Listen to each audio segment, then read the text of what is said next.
লাদাখ ভ্রমণে আজ রয়েছি আমরা নুব্রা ভ্যালিতে।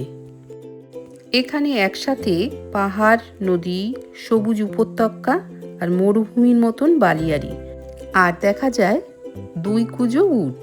তাহলে চলুন প্রথম থেকেই শুরু করা যাক। আমরা এখানে এসেছি লে শহর থেকে খারদুংলা পাস হয়ে, তারপর নুব্রা ভ্যালিতে পৌঁছই।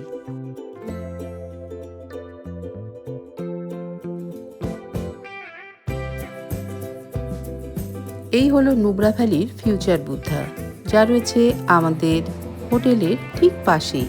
নুব্রা ভ্যালি আসলে শ্লোক আর নুব্রা নদীর উপত্যকা অঞ্চল। চারপাশে উঁচু পাহাড় আর তার মাঝখান দিয়েই নদী বয়ে গেছে। এখানে দেখা যাবে সবুজ গাছপালা, চাষের জমি, ছোট ছোট গ্রাম। এই এলাকায় আপেল, অ্যাপ্রিকট, বার্লি সহ বিভিন্ন ফসলের চাষ হয়। ওই দূরে দেখা যাচ্ছে ফিউচার বুদ্ধা, তার পাশেই রয়েছে আমাদের হোটেল, আর চারপাশে রয়েছে কারাকোরাম পর্বতমালা। হোটেলের নাম, ফোন নাম্বার সহ ডেসক্রিপশন বক্সে দিয়ে দেবো, যাদের প্রয়োজন হবে তারা দেখে নেবে। তো এই হলো বাইরের দিকের অংশ। এখন ভেতর দিকটা দেখাচ্ছি। এই হলো রুম। আমরা একটা দিনই এখানে ছিলাম। প্রত্যেকটা রুমে যা যা থাকে এখানে কিন্তু ঠিক তেমনই রয়েছে, শুধু একটাই পার্থক্য, জানলা দিয়ে অপূর্ব সুন্দর দৃশ্য দেখা যাচ্ছিল। আলমিরাটা এখানে দেখলাম একটু নতুনত্ব। তো পাশে টিভি রয়েছে, তার পাশেই রয়েছে বাথরুম। বাথরুমে যাবার জন্য এখানে চপ্পল রাখা আছে, আর এই হলো একটা ওয়াল টু ওয়াল একটা মিরর আছে। বসবার জন্য 2টো চেয়ার রাখা আছে, একটা সেন্টার টেবিল রাখা আছে। এইবার দেখাই বাইরের দিকটা কেমন। জানলাটা খুলে দেখাচ্ছি, চারপাশের দৃশ্য অসাধারণ, অপূর্ব সুন্দর।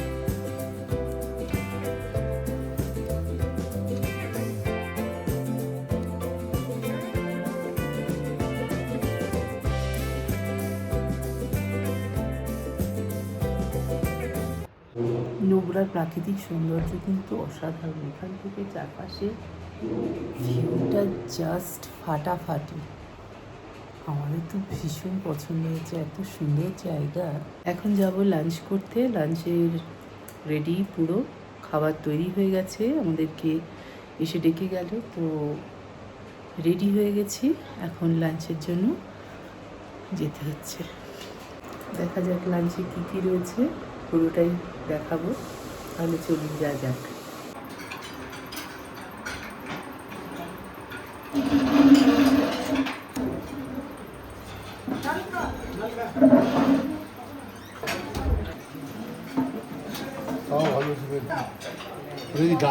দুপুরের লাঞ্চে আজকে রয়েছে ডিম আর আলু ভাজা, স্যালাড নিয়েছি, পাঁপড় নিয়েছি, আর কোনো কিছু নিইনি। তার কারণ অনেকটা জার্নি করে এসেছি, তাই নর্মালি একটু হালকা করে খেয়ে নিলাম।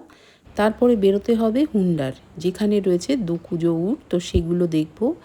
আর মরুভূমি কেমন দেখতে হয় এখানকার, সেটাও দেখবার জন্য খুব অপেক্ষায় রয়েছি। তাহলে চলুন যা যাক। নুব্রা ভ্যালিতে রয়েছে ছোট ছোট গ্রাম, আর তাদের প্রধান জীবনযাপন করে থাকে কৃষিকাজ আর পশুপালনের মধ্যে দিয়ে। এই যে এক দল ভেড়া আসছে, তো এগুলো দেখা যাবে এই পথ দিয়ে যাবার পথে। তো এটা যেহেতু গ্রাম্য অঞ্চল, তাই এরকম দৃশ্য কিন্তু হামেশাই চোখে পড়বে।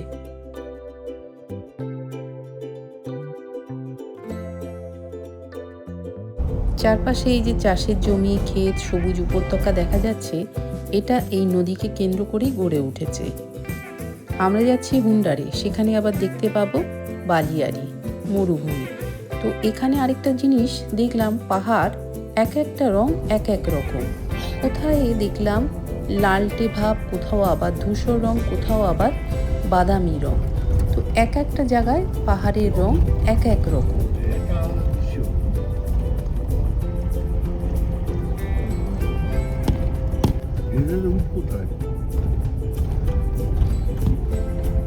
এই ডেজার্টে এই যে বড় বড় বালির পাহাড়, এই যে বালির পাহাড়, বালির পাহাড়, মরুভূমি, পাহাড়ের দুপাশে মরুভূমি, পাহাড় না মাঝখানে।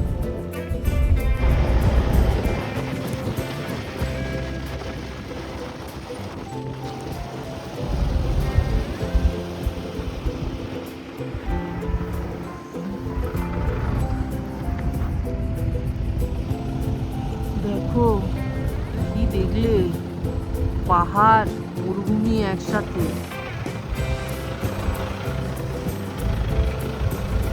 কত বড় বড় বাড়ির পাহাড়।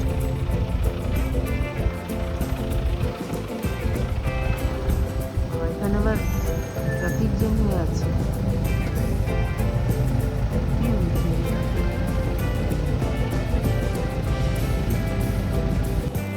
অবশেষে পৌঁছে গেলাম নুব্রা ভ্যালির বিখ্যাত সেই হুন্ডারে।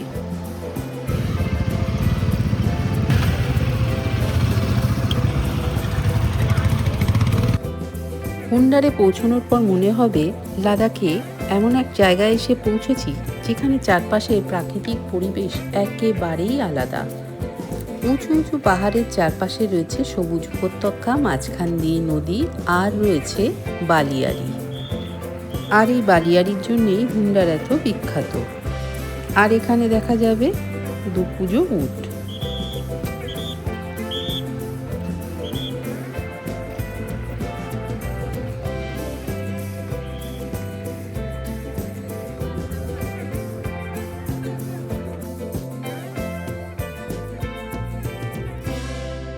I love Ladakh. এই জায়গাটায় এসে কিন্তু ফটো তুলতেই হয়, না হলে কিন্তু একদমই স্মৃতি থাকবে না যে আপনি এখানে এসেছিলেন। ওই দেখুন দূরে দেখা যাচ্ছে ডাবল হাম্প। আমরা তো দেখবই, এই যে দেখা যাচ্ছে। আরও সামনে নিয়ে আসি।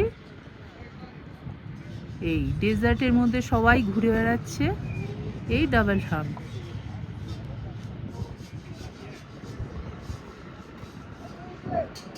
আমরাও যাব ওখানে, ওখানে গিয়ে আমরাও ফটো তুলব। এখানে রয়েছে খাবার বেশ কিছু স্টল। আর এই যে একটা ছোট্ট নদীর মতন বয়ে চলেছে, এই যে ব্রিজ দেখা যাচ্ছে। এই চারপাশে উঁচু উঁচু পাহাড়, তার মাঝখানে মরুভূমি।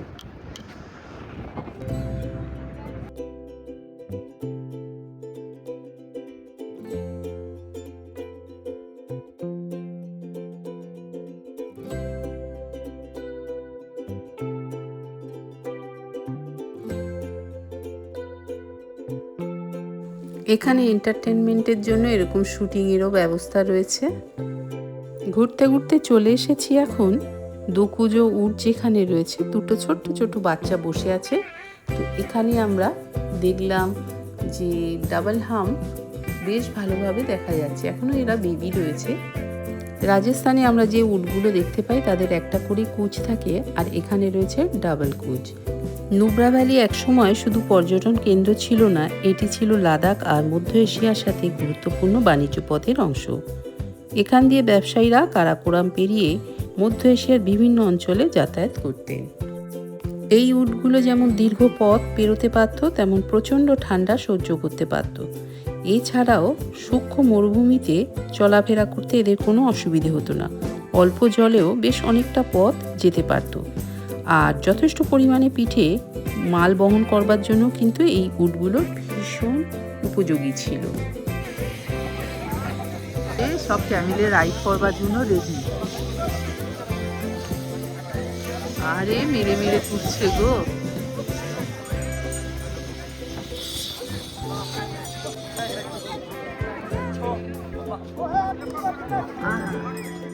লাঠি মারছে, কি করার।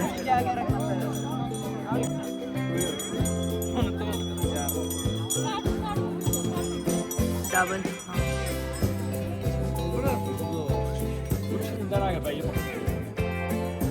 ঠিক আছে।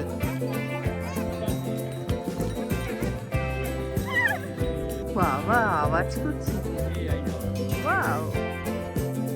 আমরা যখন হুন্ডারের বালিয়াড়িতে গেলাম তখন এই উটগুলোকে খুব কাছ থেকে দেখতে সুযোগ হয়েছিল। বালিয়াড়ির মধ্যে দিয়ে দুই কুজো উট চলাফেরা সত্যিই দেখতে বেশ ভালো লাগছিল। চাইলে এখানে উঠে চড়ার অভিজ্ঞতাও নেওয়া যায়। তবে আমার কাছে শুধু উট নয়, এই পুরো জায়গার পরিবেশটাই ভীষণ আকর্ষণ লেগেছে। একদিকে বিশাল পাহাড়, অন্যদিকে বালিয়াড়ি, আর তার পাশে সবুজ গাছপালা। এক জায়গায় এত রকমের প্রাকৃতিক দৃশ্য দেখা যায়, এই নুব্রা ভ্যালির একটা বিশেষত্ব।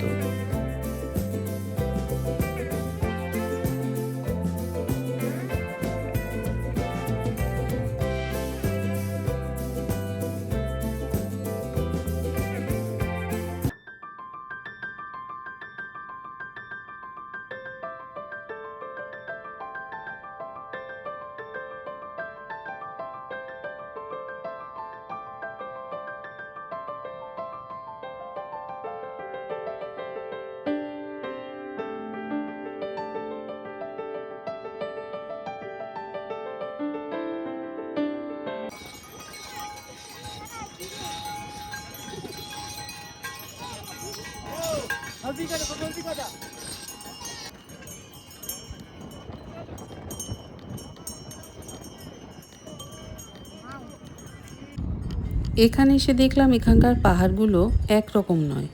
কোথাও পাহাড় খাড়া হয়ে গেছে, আবার কোথাও পাথুরে, আবার কোথাও পাহাড়ের গা বেয়ে নানা রঙের স্তর নেমে এসেছে। কোথাও বাদামি, কোথাও ধূসর, আবার কোথাও গাঢ় রঙের পাথর। সূর্যের আলো বদলানোর সঙ্গে সঙ্গে পাহাড়ের রঙও একটু একটু করে বদলে যেতে শুরু করলো। নুব্রা ভ্যালির সবচেয়ে গুরুত্বপূর্ণ বিষয় হলো এখানকার ভৌগোলিক অবস্থান। এই অঞ্চলটি কারাকোরাম পর্বতমালার কাছাকাছি এবং ঐতিহাসিকভাবে লাদাখের মধ্য এশিয়ার সঙ্গে যুক্ত করে। বাণিজ্য পথের এই গুরুত্বপূর্ণ অংশ ছিল, তাই নুব্রা এত সুন্দর একটা পর্যটন কেন্দ্র। হুন্দারের এই বালিয়াড়ি দেখে আমার মনে একটা প্রশ্ন জেগেছিল, এত উঁচু পাহাড়ের মাঝখানে এত বালি এলো কোথা থেকে? আর এখানের বালিগুলো সমুদ্রের বালির থেকে একেবারেই আলাদা। চারপাশে পাহাড়, বছরের পর বছর তুষার, বরফ আর জল তাপমাত্রার পরিবর্তনের কারণেই ছোট ছোট বালুকণায় পরিণত হয়েছে, তারপর নদী দিয়ে বয়ে এখানে এসে জমা হয়েছে। তো এই হলো পুরো ব্যাপারটা। এই বালি জমতে জমতে তৈরি হয়েছে এই বালিয়াড়ি। আমাদের নুব্রা ভ্যালি ভ্রমণের সবচেয়ে ভালো লাগার বিষয় হলো একই দিনে এত রকম দৃশ্য দেখতে পাওয়া।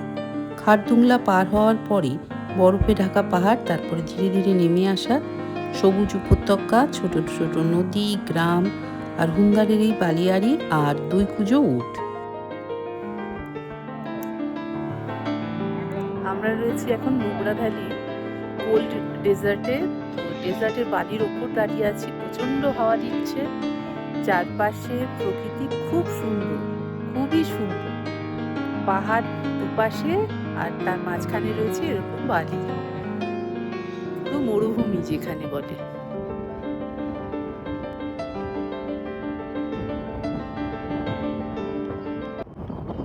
মাথায় বরফ পড়ে আছে পাহাড়গুলোর মাথায়, এই জন্য বলে কোল্ড ডেজার্ট।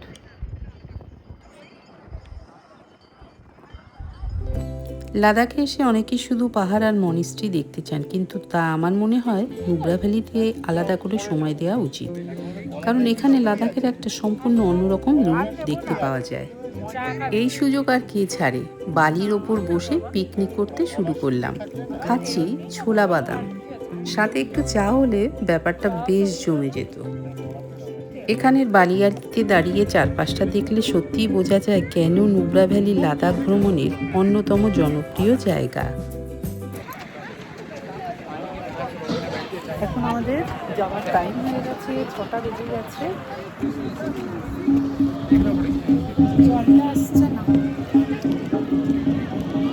সুন্দর পরিষ্কার টলটলে জল।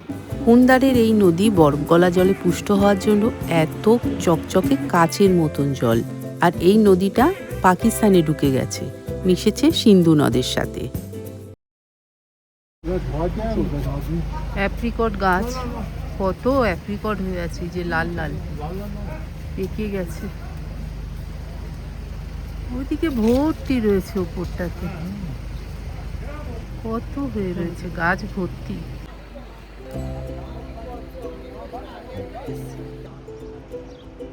এই হলো আমাদের নুব্রাতে হোটেল।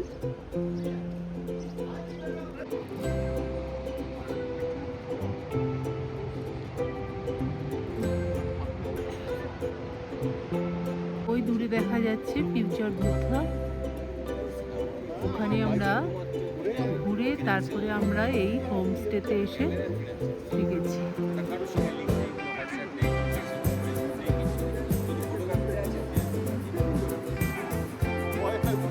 চারপাশের প্রকৃতি খুব সুন্দর, এত সুন্দর কি বলবো।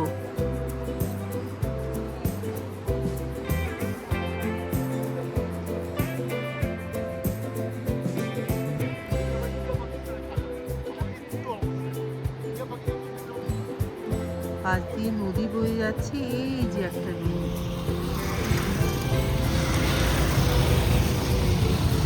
সব বাইক রাইড করে যাচ্ছে।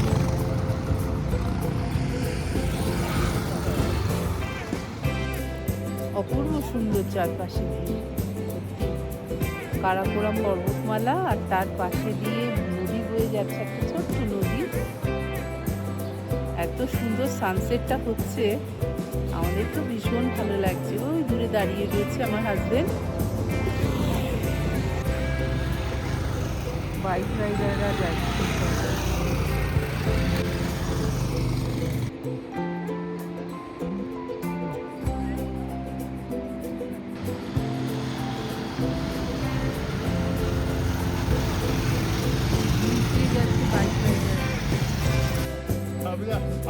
সুন্দর লাগছে দেখতে উপর থেকে ফিউচার বুদ্ধা।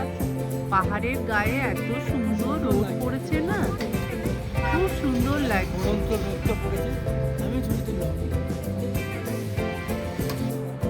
পড়ন্ত বিকেলে সূর্যের আলো কারাকোরাম পর্বতমালার উপরে পড়ে চারপাশের প্রকৃতি যেন একেবারেই বদলে দিয়েছিল। হঠাৎ করেই মনে হতে পারে কোনো স্বপ্ন জগতে এসে পৌঁছেছি। সময় বয়ে গেলেও এই সময় যেন হঠাৎ করেই থমকে দাঁড়িয়ে পড়েছিল। এখানে আসবার সেরা সময় মার্চ থেকে সেপ্টেম্বর পর্যন্ত।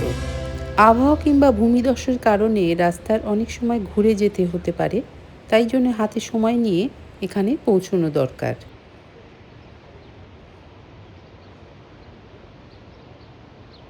যদি আরেকটা দিন সময় করা যেত তাহলে আমরা টুকটুক ভিলেজটাও দেখে নিতে পারতাম। এখান থেকে আমরা যাব প্যাংগং লেকে, তারপর পৌঁছে যাব লে শহরে। বিকেলটা সবাই মিলে জমিয়ে গল্প করলাম। ধীরে ধীরে সন্ধে নেমে আসলো, চারপাশের পরিবেশও বদলাতে শুরু করলো।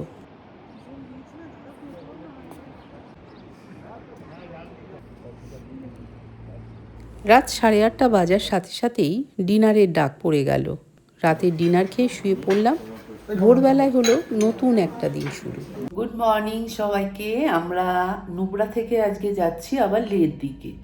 তো লেতে আমাদের আবার নাইট স্টে করে তারপরে আবার যাব কার্গিলে নাইট স্টে করতে। তো আজকে একটা নাইট এখানে কাটালাম। নুব্রা ভ্যালি তো ভীষণই সুন্দর লেগেছে, এত ভালো কি বলবো। আর আমরা যে রুমটাতে রয়েছি সেখান থেকে এইরকম সুন্দর একটা ভিউ আমরা দেখতে পাচ্ছি। তো চলুন দেখাই কেমন ভিউটা আরেকবার।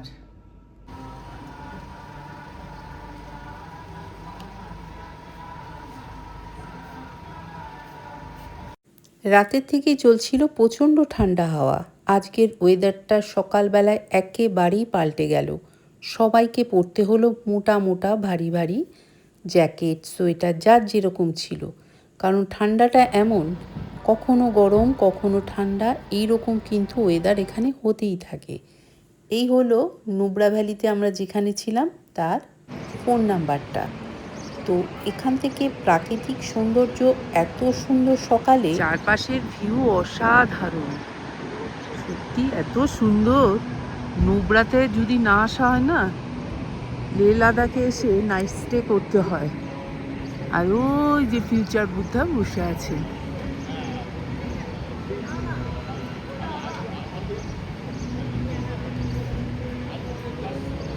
আমরা রেডি হয়ে গেছি, আমাদের গাড়ি এতগুলোই রয়েছে সাথে। আমরা একটা টুরিস্ট, আবার ব্যালকনিও রয়েছে। সবাই যাওয়ার জন্য রেডি। Let's go. এই যে ডাকছে সবাইকে, সবাই নেমে আসুন। নুব্রা ভ্যালিতে আসার পর সবার মন এত ভালো হয়ে গিয়েছিল কি বলবো। তো আমাদের তো ভীষণই ভালো লেগেছে। লে লাদাখ বেড়াতে আসলে অবশ্যই কিন্তু এই নুব্রা ভ্যালিটা ভ্রমণ তালিকায় রাখা উচিত। লাদাখের ওয়েদার ক্ষণে ক্ষণে পাল্টে যায়, পর্যাপ্ত পরিমাণে গরম পোশাক সাথে রাখাটা ভীষণ প্রয়োজন। নুব্রা ভ্যালির এই সফর এখানেই শেষ নয়, সামনে আরও অনেক জায়গা রয়েছে, আরও অনেক অভিজ্ঞতা রয়েছে। তাই লাদাখের পরের গল্পগুলো দেখার জন্য আমাদের সঙ্গে থাকুন। চ্যানেলের নতুন বন্ধুদের অনুরোধ রইল চ্যানেলটি অবশ্যই সাবস্ক্রাইব করে রাখুন, তা না হলে আমাকে তো হারিয়েই ফেলবেন। আমার যে পরবর্তী গল্পগুলো রয়েছে সেগুলো তো আপনার দেখাই হবে না। তাই অবশ্যই আবারও বলছি, চ্যানেলটি সাবস্ক্রাইব করে রাখুন। প্যাংগং লেকে কি করলাম সেগুলো তো দেখবেন, তাই না? তাহলে সবাই খুব ভালো থাকবেন। এপাশে একরকম রং আর ওইদিকে আরেক রকম রং, পুরো ডিপ নীল একেবারে যাকে বলে। অনেক অনেক ধন্যবাদ সবাইকে। সাথে থাকুন আর দেখতে থাকুন।